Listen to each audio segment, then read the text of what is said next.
Hey, welcome to another exciting episode of Clinic Gym Radio. I am your host, Dr. Josh Satterlee, and today we are talking all about setting the hours when you start classes in your gym. And I think that sometimes people ask that question, and there's some very simple solutions that sometimes people miss. And I also want to bring up maybe kind of zoom out a little bit and think about like, how are we approaching this problem and why is it such a big deal to have the right hours for your classes? So let's start there. What hours, if you were to start a class, right? If you've never had fitness classes before, if you were to start a class, what hours would you want to have them offered? So this is starting out, right? So the first thing I would say, if I were to start one class, assuming that you have a decent sized space and it doesn't disturb clinic operations, we'll get to that in a second. But if it doesn't disturb clinic operations to have a class, I would look first at when is the clinic the busiest, for two reasons. I would look at when is the clinic the busiest, and let's just assume that from 3 to 5 p.m. on weekdays is the busiest time you have, right? Maybe it's mornings, maybe it's around noon, whatever. It's always different based on the geographic market and stuff. But I would first look at that for two reasons. Number one, it's when it's busy that time in your clinic. So those are the most requested visits or most requested appointment times. That means people can come in at those times. So they can make it into your clinic and gym in your office at those times, right? That's why they're asking for those appointment times. And if you have to push them later or earlier, what it's telling you is those times that you're pushing them to are less convenient. So when they balance out their workload, their kids and everything, bang, they say, hey, I can come at 4, 4:30, or 5. Those are or maybe it's 3, 3:30, 4, or 4:30, right? So again, 3 to 5 p.m. Those end up being the best time to come in. So that's what I would look at first. So that's the first reason, because your customers are telling you, hey, I can come in during that time, right? The second reason I would do that is assuming that there's a line of sight from your waiting room or from your clinic into your gym.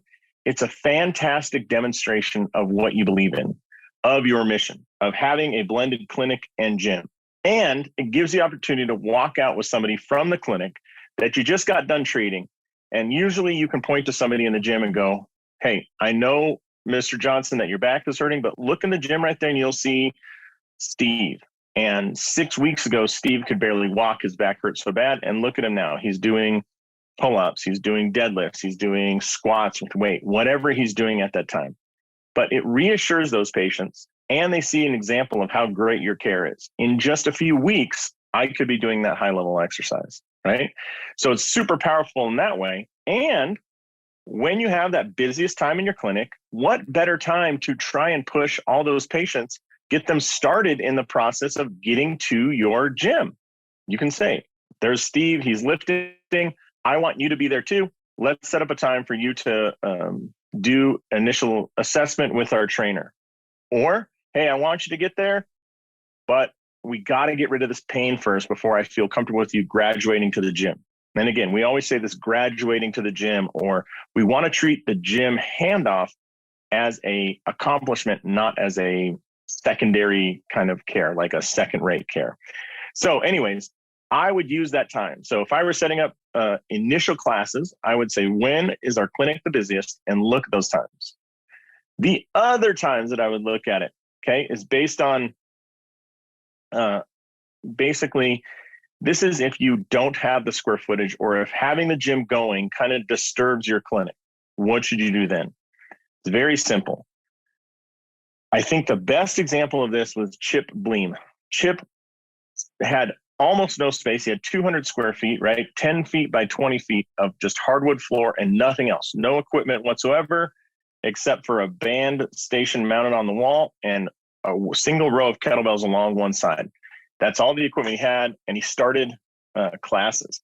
Now, what he did, because it was kind of a big chunk of his clinic, he started when it wouldn't disturb operations. So I believe his first class was 12 to 1, Tuesdays and Thursdays. He treated patients up until noon. then that class ran from 12 to 1. I think he started back with patients at 2 p.m. Right? So he went 12 to 1 because they could swing the kettlebells, they could do whatever they want, and it wouldn't disturb the clinic. And then he added a second class because Chip's so good, and it expanded. So he went 12 to 1 and 1 to 2.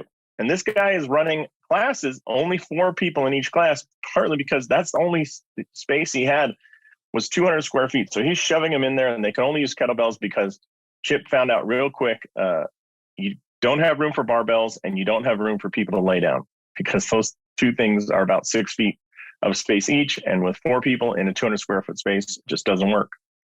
Anyways, so Chip proceeded to do that and had his first 2 classes at times when it didn't disturb clinic operations, right? So that's fantastic. So you have those classes either when you're most popular or when you can window it with your clinic operations. But I don't think the conversation should stop there.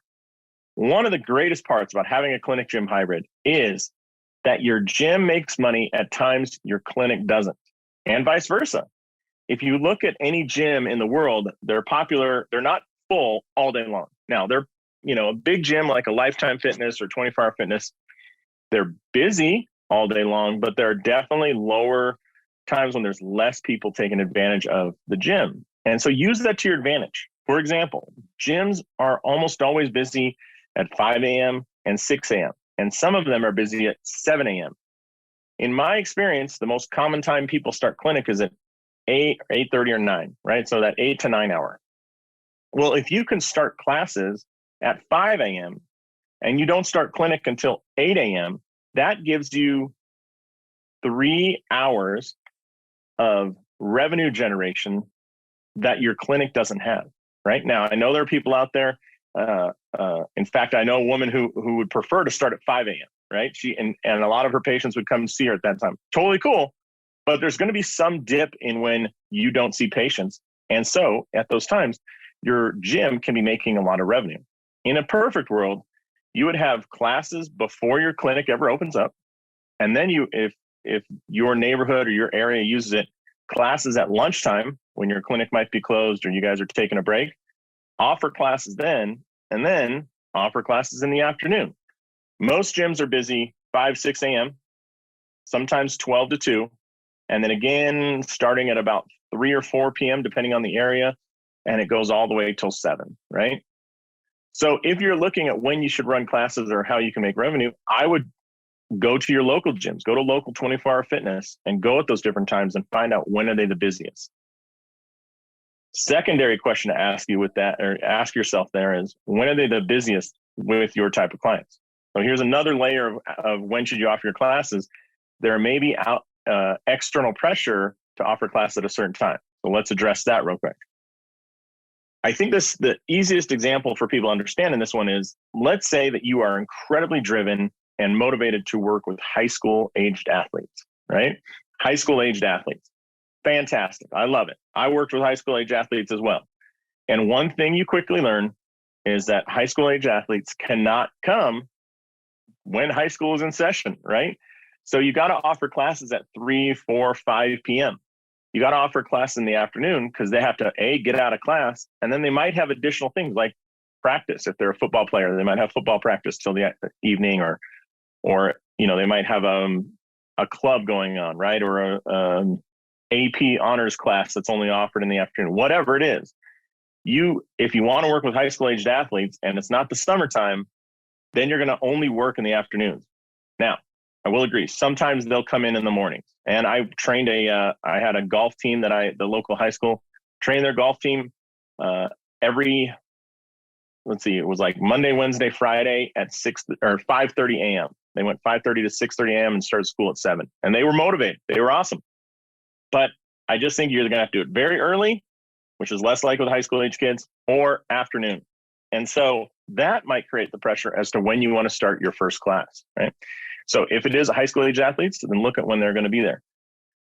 If you don't have a gym going yet, I would say go to your local gym, like a big box gym, 24-hour fitness, or LA Fitness, Crunch, Equinox, Lifetime, one of those, and see when is this, and go at different times and see when is it full of the type of person you want.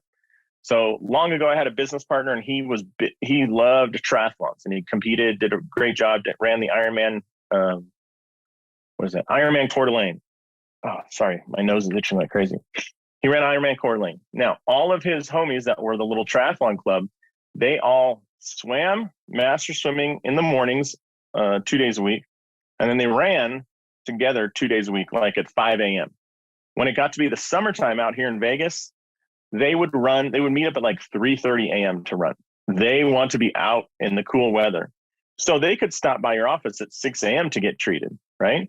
So if I was working with triathletes, I would definitely bias towards that 4, 5, 6 a.m. time, and probably pay my trainer a little extra to be there at those times, right? My coach.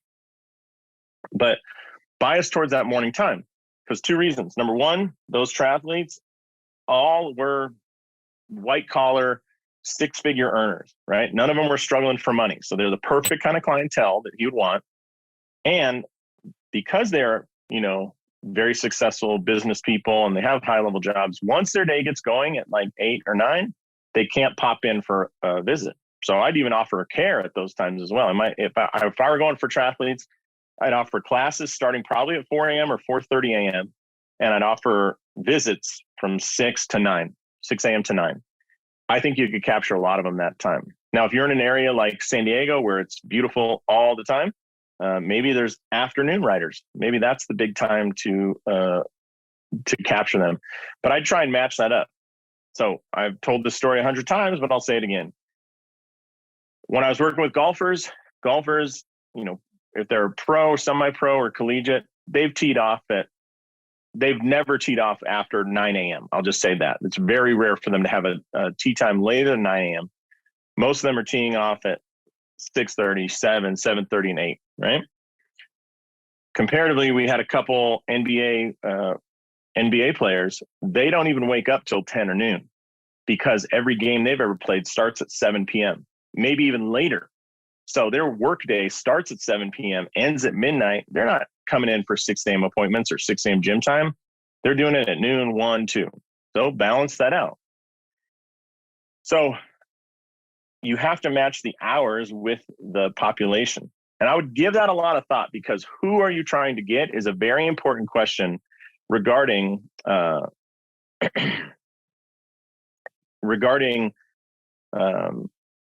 population you want to go after, because maybe they have if there's a certain population has a really good insurance, right?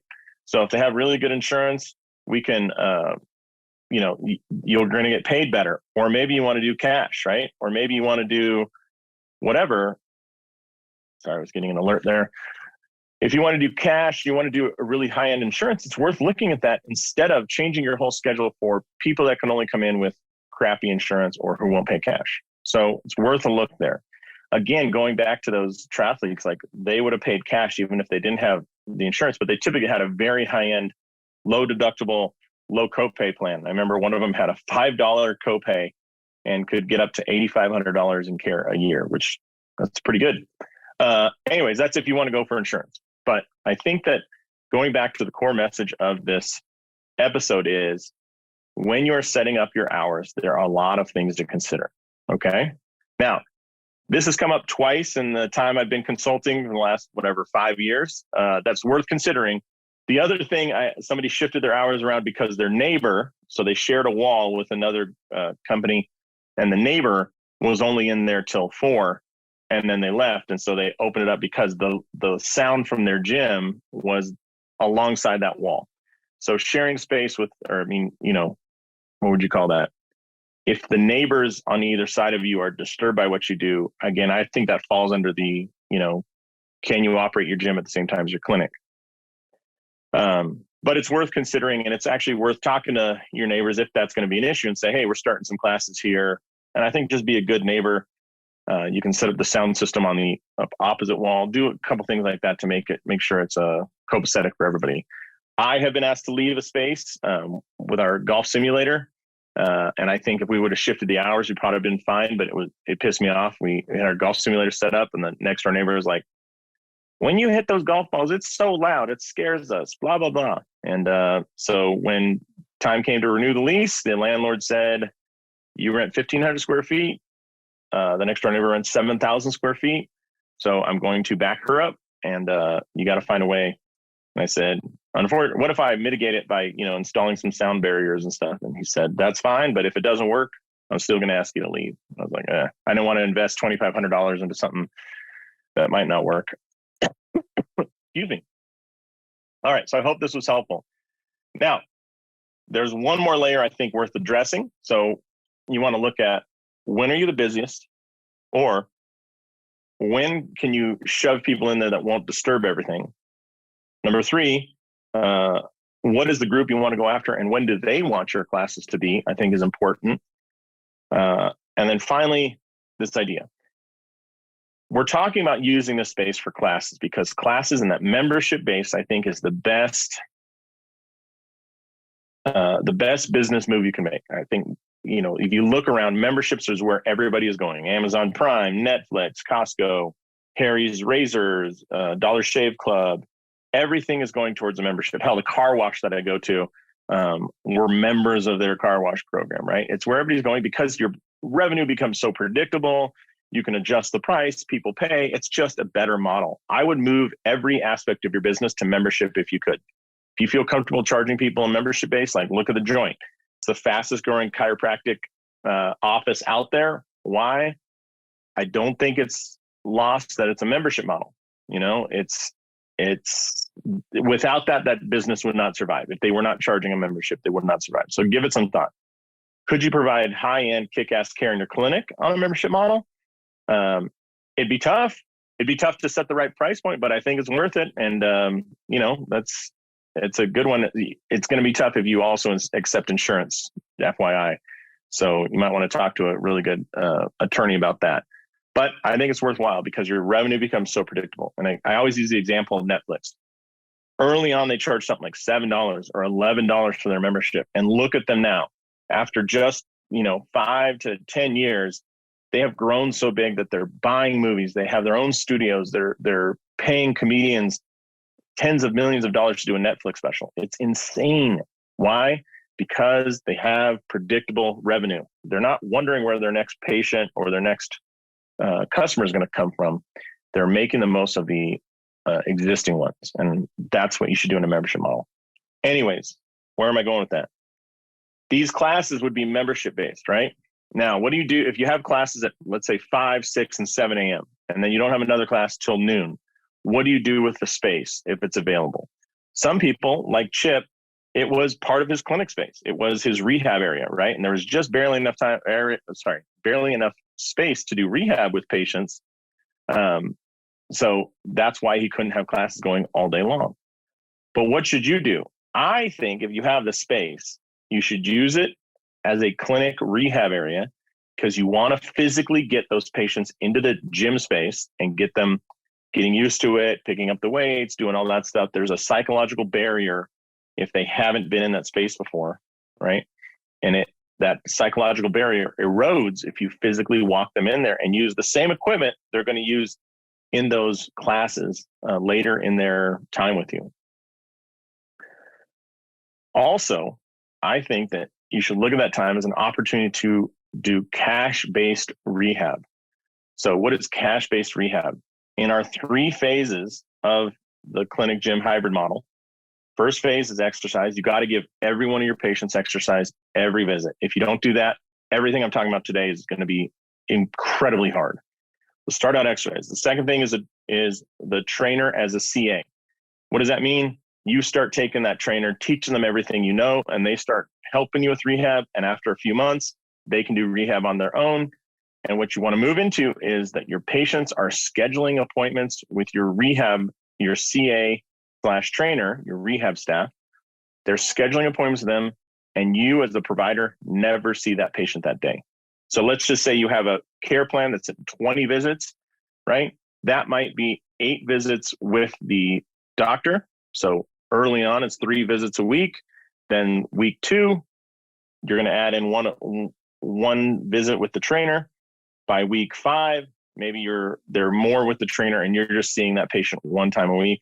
Work out the numbers. I'm just spitballing here, but you want to get into the area where they're doing cash-based rehab, meaning the trainer, the CA/trainer is taking them through rehab for about an hour long, and the patient is paying cash for that service, and they are never encountering you. Now, this can be done under the umbrella of the care plan, right? The care plan is up to you as the doctor. The care plan is different than the financial plan. So if you're charging insurance for those visits with the visits for the chiropractic visits, you need to check your state laws and whatnot if this can qualify as supervised care. In some states, supervised means that you've trained the individual and that they can contact you. For example, in the state of Nevada, a PA, physician's assistant, is considered supervised as long as they have, what is it called? It's the silliest law in the world. It's supervised as long as they have one-on-one contact with the doctor. What does that mean? It's been defined in our state as the ability to fax, call, text, or email the doctor within 24 hours of seeing that patient. I mean, the doctor could be in Hawaii and the PA could be here in Vegas, and it counts as, supervised. Anyways, check with your local state laws. I know that some people in the group, they have very strict state laws. And in our Facebook group, when I say that, they have very strict state laws, which means the doctor must maintain a line of sight to anybody providing care under that treatment plan. So that means you need to treat that person and be able to watch. Now, if that's you, I'll get to that in a second.